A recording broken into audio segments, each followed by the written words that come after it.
আল্লাহ রাব্বুল আলামিন ফাতিরে বলছেন, ইন্নাশ শাইতানা লাকুম আদুউন ফাত্তাখিযুহু আদুওয়া।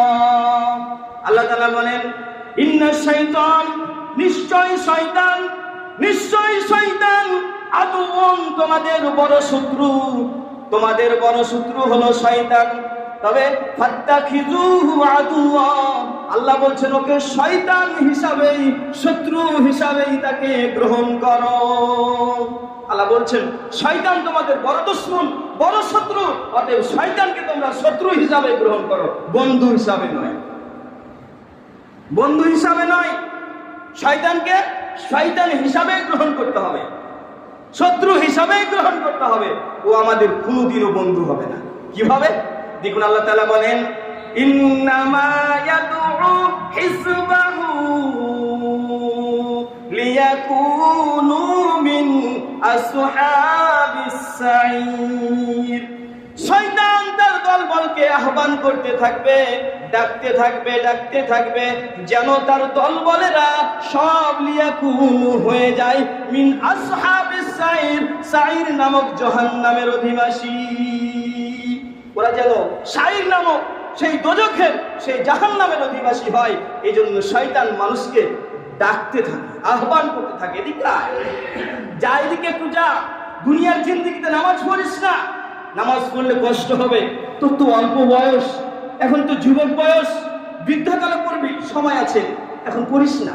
শয়তান আপনাকে ওয়াসওয়াসা দেবে, শয়তান আপনাকে বলবে, ডাকবে, এভাবে ডেকে ডেকে আপনাকে সৎ আমল থেকে, ভালো আমল থেকে বিরত থেকে আপনাকে খারাপ কাজের সাথে জড়িত করে আপনাকে জাহান্নামে নিয়ে যাবে। আল্লাহ নিজে বলছেন, মিন আসহাবিস সাঈর, সেই শয়তান আপনাকে দোজখী বানাবে, জাহান্নামের অধিবাসী বানাবে এই শয়তান।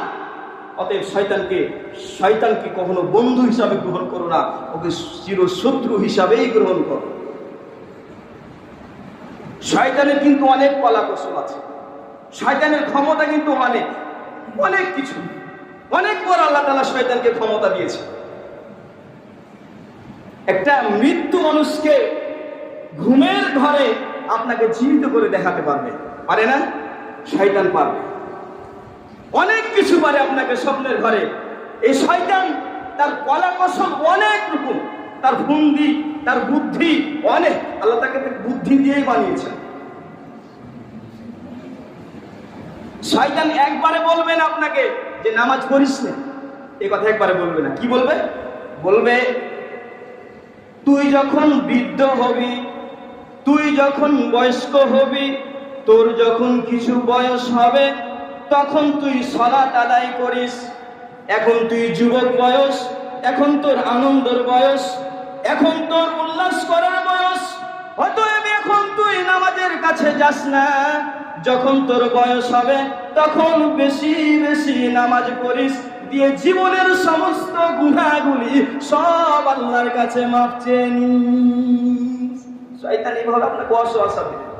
বুঝতে হবে, এরূপ যদি কোনো মানুষকে শয়তান ওয়াসওয়াসা দেয়, বুঝতে হবে আপনি শয়তানের চক্রান্তে পড়ে গেছেন, শয়তানের মহব্বতে পড়ে গেছেন, শয়তানকে অনুসরণ করতেছেন। এইভাবে শয়তান আল্লাহর কাছ থেকে আপনাকে বিরত রাখার জন্য আপ্রাণ চেষ্টা চালাবে। শয়তান বলবে দান করিস না, আশ-শাইতানু ইয়া'দুকুমুল ফাকর, শয়তান বলবে তুই দান করিস না, যদি দান করিস তাহলে তুই গরিব হয়ে যাবি, অসহায় হয়ে যাবি। তোর পকেটে 500 টাকা ছিল, এখন যদি এই 500 টাকাই যদি আল্লাহর ঘর মসজিদে দান করে দিস, তাহলে তোর টাকাটাও থাকবে না, ওই টাকাটা দিয়ে কিছু কিনতেও পাবি না, তোর সংসারে সংকট লেগে যাবে। অতএব তুই দান করিস না, তুই দান করিস না, দান করিস না, দান করলে তোর টাকা কমে যাবে, তুই ফকির হয়ে যাবি। এইভাবে শয়তান আপনাকে সর্বক্ষণ ভালো কাজ থেকে বিরত রাখার জন্য আপ্রাণ চেষ্টা চালাবে। এভাবে যদি আপনাকে যদি ওয়াসওয়াসা দেয় যে দান করিস না ভালো পথে, বুঝতে হবে আপনি শয়তানের কবলে পড়েছেন, শয়তানের হাতে ধরা পড়েছেন, আপনি শয়তানের চক্রান্তে পড়েছেন, আপনি শয়তানকে অনুসরণ করছেন। এ সময় আপনার কি করতে হবে?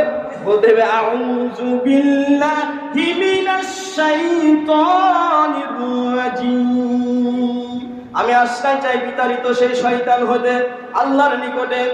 আপনাকে যদি এরূপ ভালো কাজে যদি শয়তান ওয়াসওয়াসা দিতে থাকে বুঝতে হবে আপনাকে শয়তানে ধরে ফেলেছে। তখন আপনি এই দোয়াটি করে বলবেন, আউযু বিল্লাহি মিনাশ শাইতানির রাজিম। আমি আশ্রয় চাই আল্লাহর কাছে বিতাড়িত শয়তান হইতে। করবেন তো? বলি ইনশাআল্লাহ।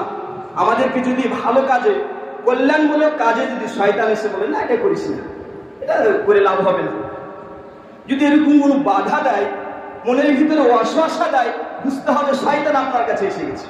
কি এসেছে? শয়তান এসেছে। এই সময় আপনি এই দোয়াটি করবেন, আউযু বিল্লাহি মিনাশ শাইতানির রাজিম।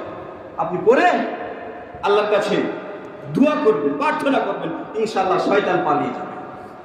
আর যদি বলেন না আমার পড়ার দরকার নাই, শয়তান যেটা বলছে আমি ওটাই শুনবো, তাহলে বুঝতে হবে আপনিও শয়তান হয়ে বসে আছেন, আপনিও কি শয়তান হয়ে গেছেন। এই জন্য শয়তানের কথাকে কখনো অনুসরণ করা যাবে না। শয়তান আমাদের চির দুশমন। ও চায় আমাদেরকে জাহান্নামে বানাতে, ও চায় আমাদেরকে জাহান্নামের পথে নিয়ে যেতে। আর আমার আল্লাহ চান জান্নাতের পথে নিয়ে যেতে, আমার নবী চান মানুষকে জান্নাতের পথে নিয়ে যেতে। আর শয়তান চায় মানুষ যেন জান্নাতে না যায়, মানুষ যেন জাহান্নামে যায়। এটাই শয়তানের কাজ, মূল টার্গেট।